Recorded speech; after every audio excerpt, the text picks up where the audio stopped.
ধন্যবাদ জানাই জাতির এই কাঙ্ক্ষিত পরিবর্তনে আপনারা সমান তালে জাতির ইচ্ছাকে আকাঙ্ক্ষাকে ধারণ করে দিনরাত আপনারা পরিশ্রম করে যাচ্ছেন এবং দেশবাসী বিশ্ববাসীর কাছে সত্য আপনারা তুলে ধরছেন। এই জন্য আমি আপনাদেরকে ধন্যবাদ জানিয়ে আমার কথা শুরু করছি।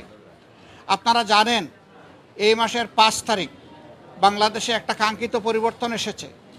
এই পরিবর্তনের সামনের সারিতে থেকে যারা লড়াই করেছে অন্যায় অসত্য এবং জুলুমের বিরুদ্ধে অধিকারের পক্ষে, তাদের কয়েকজন গুরুত্বপূর্ণ সমন্বয়ক আছে যারা সমন্বয় করে গোটা কর্মসূচি বাস্তবায়ন করেছে। তাদেরই একজন হচ্ছে হাসনাত আবদুল্লাহ। সে কুমিল্লার একজন ছেলে, ঢাকা বিশ্ববিদ্যালয়ে লেখাপড়া করে। আপনারা তার সম্পর্কে জানেন। গতকালকে একটা বাহিনীর কিছু লোকেরা তারা প্রতিবাদ করতে এসে সমস্ত আইন কানুন ভঙ্গ করে গায়ের জোরে তারা সেক্রেটারিয়েটে বা সচিবালয়ে ঢুকে পড়েছিল। তাদের উদ্দেশ্য খারাপ ছিল। সেখানে ঢুকে গালিগালাজ, উচ্ছৃঙ্খল অবস্থা সৃষ্টি করা, এরে ধরো ওরে মারো, এই ধরনের অবস্থা তারা সৃষ্টি করেছিল।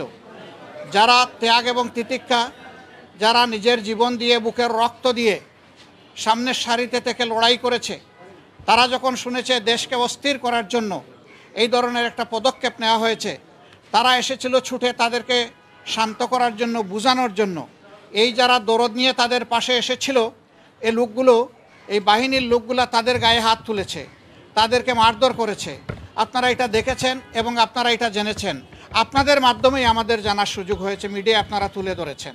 তারা অনেক ধৈর্য ধরেছে, কিন্তু যখন দেখেছে যে সব কিছু সীমা ছাড়িয়ে যাচ্ছে, সীমা লঙ্ঘন করছে, তারা রাষ্ট্রের ব্যবস্থাকেই ভেঙে দিতে চায়, চুরমার করে দিতে চায়, তখন বাধ্য হয়ে তারা এদেরকে প্রতিরোধ করেছে এবং প্রতিরোধের মুখে তারা পালিয়েও যায়। ওই সময়টাই তারা হাসনাত আবদুল্লাহ সহ আরও অনেকের উপরে হামলা করে। এখানে চিকিৎসাধীন কমপক্ষে 3 জন আছেন যারা গুরুতর আহত হয়েছেন। আমরা দেখতে এসেছিলাম।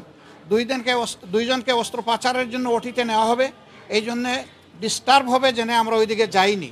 আমরা শুধু হাসনাত আবদুল্লাহকেই দেখে এসেছি। আলহামদুলিল্লাহ, যতটুকু দেখেছি সে আশঙ্কামুক্ত। বাকিটা আল্লাহ ভালো জানেন। আমরা দোয়া করি আল্লাহ যেন তাকে সুস্থতার পূর্ণ নিয়ামত দান করেন। আর এই রকম একটা কাঙ্ক্ষিত গণবিপ্লবকে বিফল করে দেওয়ার জন্যে যে কোনো দিক থেকেই যে আসুক, গোটা জাতিকে এর ব্যাপারে সোচ্চার সজাগ থাকতে হবে এবং কেউ অপতৎপরতা চালালে সেটাকে বন্ধ করে থামিয়ে দিতে হবে। আপনারা কয়দিন হলো ভাই? এখনও তো একটা মাস হয় নাই, সামান্য কয়টা দিন গিয়েছে। দুনিয়ার জমানো সমস্ত দাবি দেওয়া নিয়ে সবাই এখন রাস্তায় নেমে গেলে যারা এখন সরকারে বসেছেন তারা দেশটা গুছাবেন কিভাবে? এতদিন আপনাদের দাবি দেওয়া কোথায় ছিল? সেই দাবি দেওয়াগুলো এতদিন করলেন না কেন? এখন এরা দায়িত্ব নিয়েছে জনগণের অনুরোধে। তারা তো ইচ্ছা করে এখানে আসেনি। তাদেরকে যদি সহযোগিতা না করে এইভাবে ব্যতিব্যস্ত করে তোলা হয়, তাইলে রাষ্ট্র পুনর্গঠন এবং মেরামতের যে কাজটা, এটা তো তারা করতে পারবে না। এখানে সকলের দায়িত্বশীল আচরণ আমরা আশা করি। যার যার দাবি আছে একটু ধৈর্য ধরেন।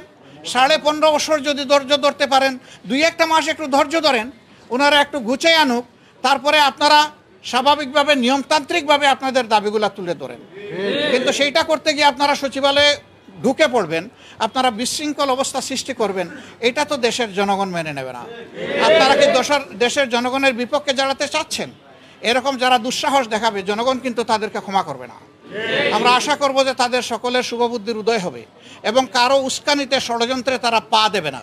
তারা নিজের বিবেক অনুযায়ী চলবে, দেশকে ভালোবাসবে, তারাও এই দেশের পুনর্গঠনে নিজেরা দায়িত্বশীল ভূমিকা পালন করবে। আমরা সকলের কাছে সেই দায়িত্বশীল আচরণ আশা করি। আপনাদের সকলকে ধন্যবাদ। আমাদের এই সাংবাদিক বন্ধু প্রশ্ন করেছেন, গতকাল প্রধান উপদেষ্টা জাতির উদ্দেশ্যেই প্রথম ভাষণ দিলেন।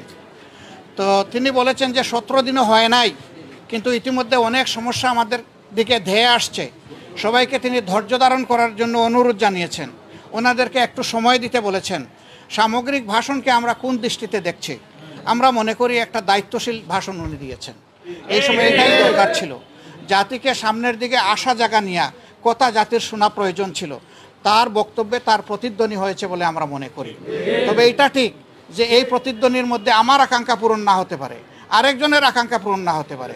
দেখতে হবে সামগ্রিকভাবে সারা দেশবাসীর আকাঙ্ক্ষার প্রতিফলন হয়েছে কিনা। আমরা মনে করি হয়েছে এবং আমরা মনে করি তারা এখনও রাইট ডিরেকশনে আছেন। তাদেরকে সেভাবেই এগিয়ে গেলে আল্লাহ সাহায্য করবেন, দেশের জনগণও সাহায্য করবে ইনশাআল্লাহ।